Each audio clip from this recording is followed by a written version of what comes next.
ஸ்ரீமதே ராமானுஜாய நமக. தினம் ஒரு திவ்ய பிரபந்தம் தொடரிலே இன்றைக்கு 1734வது பகுதி. திருமங்கையாழ்வார் அருளிய பெரிய திருமொழியை அனுபவித்து வருகிறோம்.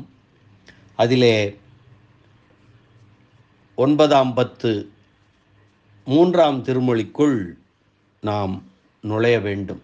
3ஆம் திருமொழி அனுபவத்திற்காக நாம் நுழைய வேண்டும். இந்த 3ஆம் திருமொழியும் 4ஆம் திருமொழியும் திருப்புல்லானி எனும் திவ்ய தேசம், முக்கியமான ஒரு திவ்ய தேசம். அந்த திவ்ய தேசத்தின் மங்களாசாசனம் அது பற்றிய ஒரு சிறு முன்னுரையை இன்று பார்க்கலாம். திருமங்கை ஆழ்வாருக்கு சோழ நாட்டு திருப்பதிகளின் அனுபவம் முன் திருமொழியோடு, அதாவது திருநாகை நாகப்பட்டினம் திவ்ய தேசத்தின் மங்களாசாசன திருமொழியோடு தலை கட்டிற்று. இனி பாண்டிய நாட்டு திவ்ய தேசங்கள், பாண்டிய நாட்டு திருப்பதிகள் சிலவற்றின் அனுபவத்திலே ஆவல் கொண்டவராய் அடுத்த 2 திருமொழிகளாலே திருப்புல்லானி திருப்பதியை அனுபவிக்கிறார். முன்னர் திருநாகைப்பதியின் அனுபவத்தில் வந்து புகுந்த நாயகி பாவனை இதிலும் தொடர்கிறது. பிரிந்தவர்கள் இறங்குவது கடற்கரையிலே என்பது தமிழருடைய வழக்கம். திருப்புல்லானியும் கடற்கரையிலே அமைந்ததொரு திருப்பதியாதலால் நாயகனை பிரிந்து வருந்தும் ஒரு நாயகியின் பாசுரங்களாக செல்கின்றன இந்த திருமொழியும் மேல் திருமொழியும். தலைமகன் தானே வந்து கூடுகிறான் என்று இதுவரை ஆறியிருந்தது போதும். தலைமகன் தானே வந்து கூடுகிறான், வரட்டும், அவரே வரட்டும் என்று இதுவரை அமைதியாக இருந்தது போதும். கிடந்த இடத்தில் கிடந்தே உருகி ஈடுபட்டு கொண்டிருப்பதனால் என்ன பலனுண்டு? அவன் மன்னிய புல்லானியே போய் தொழுவோம், புறப்படு என்று நெஞ்சை அழைப்பதும் தோழியை அழைப்பதுமாக செல்கிறது இந்த திருமொழி. திருநாகை அழகியாரை உருவு வெளிப்பாட்டில் கண்டு தோழியும் தானுமாய் அழகிலே ஈடுபட்டிருக்கையில் தோழி இவளை வேற்றுச் செயல்களில் ஈடுபடச் செய்து அமைதுறுத்தலாம் என்று கருதி பூ பறிக்கலாம் வா என்று பூந்தோட்டங்களுக்கு அழைத்து செல்ல திருப்புல்லானி எம்பெருமான் வந்து எல்லையற்ற கலவியை உண்டாக்கி அந்த இன்பம் செரிப்பதற்காக பிரிந்தான். தலைவனோடு இயற்கை புணர்ச்சியால் கூடி பிரிந்து அந்த பிரிவோடு அவன் வருகையை தலைவி எதிர்பார்த்திருக்கவும், அவன் வரக்காணாமையாலே பொறுத்து கொள்ளும் ஆற்றல் இல்லாமை எல்லை கடக்க வருந்தும் தலைவி, இதுவரை நாம் அவனே நம்மை நாடி வருவான், வந்து கூடுவான் என்று உலக ஒழுக்க முறையை பின்பற்றி இருந்தது போதும். இனி நம் நன்மை கருதி நாமேயாவது அவனை அடைய முயல்வோம் என்று மனத்திலே கொண்டு தன் பெண்மைக்கு உரிய நாணம், மடம், அச்சம் முதலியவற்றை விட்டு தன் சொரூபத்தையும், அதாவது தன் தனித்தன்மையையும் அழித்து அவன் தனித்தன்மையையும் அழித்தாவது அவன் முகத்திலே விழிக்க வேண்டும் என்று மனதிலே கொண்டு அவன் இருக்கும் இடத்தை நாடி தானே செல்ல கருதிய துணிவினை கண்ட தோழி, இது உன் பெண்மையின் பெருமைக்கு இயலாது என்று நல்ல சொல் கூறினாள். அத்தோழியையும் அத்தோழிக்கு முன்பே பின்னடைந்து நிற்கும் தன் நெஞ்சினையும் பார்த்து பின்னையும் தலைவி சற்று பின்வாங்கினாள். பின்னர்தான் தலைவன் இடம் நோக்கி புறப்பட்டு போவது என்று துணிகிறாள். இந்த செயல் மிகவும் துணிச்சலான செயல் என்று தோழி தடுக்க, உயிரை காக்க வேண்டும் என்று முடிவெடுத்த பிறகு மரபுகளை பார்த்து அவற்றை பின்பற்ற முடியுமா என்ன என்று தலைவி கருதுகிறாள். தனித்தன்மையை பாதுகாப்பதற்காக இங்கே தலைவனை பிரிந்து தனியாக இருந்து துன்பம் அடைவதை விட அங்கே போவதானால் தனித்தன்மையை இழப்பது தற்காலிகமாக நிகழ்ந்தாலும் கூட பிறகும் விளைவை கருதும் போது அந்த செயல் தனித்தன்மையோடு சேர்ந்த ஒன்றாகும். எம்பெருமானுடைய தனித்தன்மையில் சுதந்திரத்தில் ஈடுபட்டு வந்த இச்செயல் இவள் துணிந்த அளவிலே அவனையே இவளை நாடி வரச் செய்யும் என்பது உள்ளர்த்தம். ஆகையாலே தலைவன் இருக்கும் இடத்தை நாடி சென்று அவனை நுகர்வோம் என்று முடிவு செய்கிறாள் தலைவி. இவள் துணிவை அவன் அறியுமோ என்றால் தன் தனிச்சிறப்பினை தான் அறிந்தவனாகில், அதனால் இவள் துணிந்த செயலை அறிந்து இவளை வரவிடாமல் அவனே இவளை நாடி வருவான் என்பதுதான் அதனுடைய விளக்கம். எம்பெருமான் இவள் பருவத்தை மனதில் கொள்ளாவிட்டாலும் தன் சுதந்திரத்தை, சிறப்பு பண்பினை நன்கு அறிந்தவனாதலால் இவளை தன்னை நாடி வரவிடாமல் தானே இவளை நாடி வருவான் என்பதாம். வில்லால் இலங்கை மலங்கச் சரம் துறந்த வல்லாளன் பின் போன நெஞ்சம் வருமளவும் எல்லாரும் எந்தன்னை ஏசிடினும் பேசிடினும் புல்லாணி எம்பெருமான் பொய்கேட்டிருந்தேனே என்கிறார் திருமங்கையாழ்வார் அடுத்த திருமொழியிலே. இப்படி எம்பெருமான் மீது காதல் கொண்டார் பரகால நாயகி திருமங்கையாழ்வார். தன்னிலை துறந்து பெண்மை நிலை எய்தினார். பரகால நாயகியாக மாறிவிட்டார்.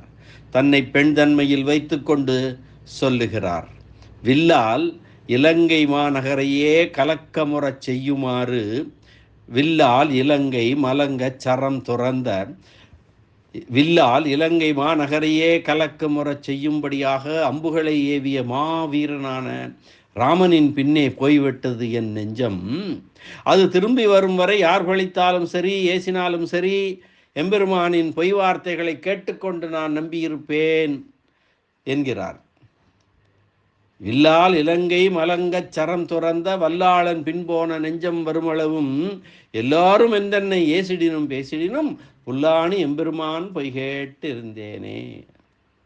பொய்ச்சொல்லாயிருந்தாலும் சரி, எம்பெருமான் அவன் தலைவன் சொல்லுவது பொய்ச்சொல்லாயிருந்தாலும் சரி, அவன் திருவாயிலிருந்து வந்தால் போதும், அதுவே தமக்கு உகப்பு, மகிழ்ச்சி என்கிறாள் பரகால நாயகி.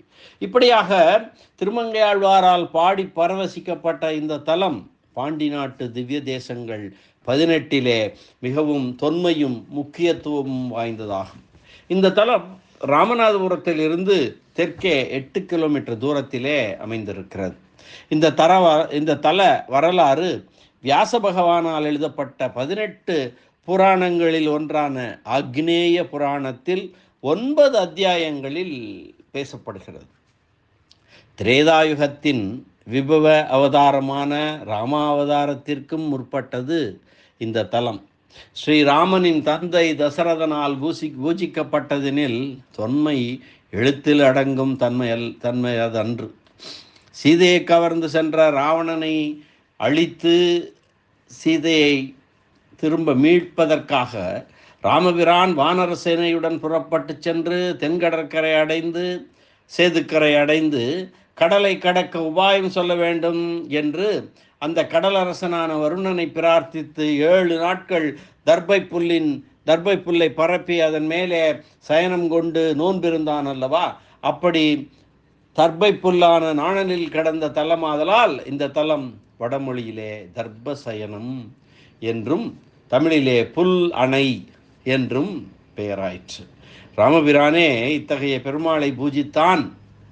திருவரங்கனை போன்று இவரும் பெரிய பெருமாள் என்றே அழைக்கப்படுகிறார்.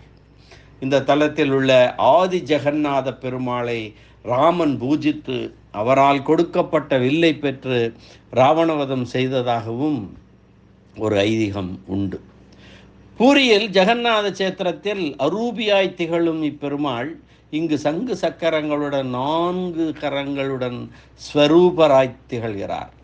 புல்லவர், கண்ணுவர், காலவர் என்ற 3 மகரிஷிகளும் இந்த புண்ணிய பூமியிலே தவம் இயற்ற அவர்களுக்காக பகவான் வைகுண்டத்திலிருந்து இத்தலத்திற்கு வந்து அஸ்வத்தமாக அரசமரமாக பொன்மயமாய் அவதரித்தார். அந்த அரசமரத்தையே உபாசகர்கள் அஸ்வத்த நாராயணன் வடிவமாக தியானிக்கின்றனர். இங்கே இந்த தலத்திலே மூலவர் ஆதி ஜெகநாதன், தெய்வச்சிலையார் நின்ற திருக்கோலம், சக்கரவர்த்தி திருமகன், தர்பசயனம், கிழக்கு நோக்கிய திருக்கோலம், தாயார் கல்யாணவல்லி, பத்மாசனி என்ற 2 தேவியர்கள், உற்சவர் கல்யாண ஜெகநாதன், தீர்த்தம் மொத்தம் 10 தீர்த்தங்கள். சக்கர தீர்த்தம், ஹம்ச தீர்த்தம், வருண தீர்த்தம், தருண தீர்த்தம், ஆதிசேது சேதுக்கரை, ராமதீர்த்தம் முதலியன முக்கியமானவைகள். தல விருட்சம் அஸ்வத்த விருட்சம். விமானம் கல்யாண விமானம், 7 விமானங்கள். காட்சி கண்டவர்கள் அஸ்வத்த நாராயணன், புல்லர், சமுத்திரராஜன். இந்த தலத்தினுடைய சில சிறப்புகளை அடுத்த திருமொழியின் முன்னுரையில் பார்க்கலாம். அடுத்த திருமொழியும் திருப்புல்லானி தலத்திற்கான அமைந்திருக்கிற திருமொழியே ஆகும். இந்த 2 திருமொழிகளும் நாயகி பாவனையிலே அமைந்திருக்கின்றன என்று பார்த்தோம். இதற்கான உரைப்பெருமன்னர் வியாக்கியான சக்கரவர்த்தி பெரியவாச்சான் பிள்ளையினுடைய உரை மிகவும் விபுலமாக அமைந்திருக்கிறது, விரிவாக அமைந்திருக்கிறது, நுட்பமாகவும் அமைந்திருக்கிறது. ஆக இந்த 2 திருமொழிகளின் நமது விளக்கங்களும் கூட சற்றே நீண்டதாக அமைந்திருக்கும். சற்றே பொறுத்து கொள்ள வேண்டும். சில இடங்களில் அவருடைய மணிப்பிரவாளமாக அமைந்திருக்கக்கூடிய வியாக்கியானத்தை கூடிய வரையில் தமிழிலே தர முயற்சித்திருக்கிறேன்.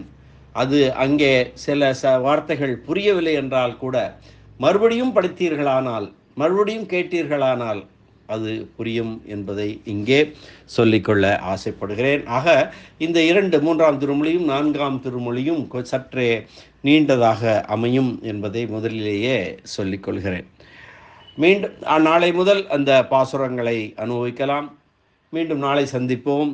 அதுவரை நன்றி, வணக்கம். ஸ்ரீனிவாச வெங்கடேச ராமானுஜதாசன் திருவரங்கம். திருப்புல்லானி எம்பெருமான் ஆதிஜெகநாதன் திருவடிகளே சரணம். அரட்டமுக்கி அடையார் செய்யும் கலிகன்றி திருமங்கையாழ்வார் திருவடிகளே சரணம். வியாக்கியான சக்கரவர்த்தி உரைப்பெருமன்னர் பரம காருணிகர் பெரியவாச்சான் பிள்ளை திருவடிகளே சரணம். ஆழ்வார் எம்பெருமானார் ஜீயர் திருவடிகளே சரணம்.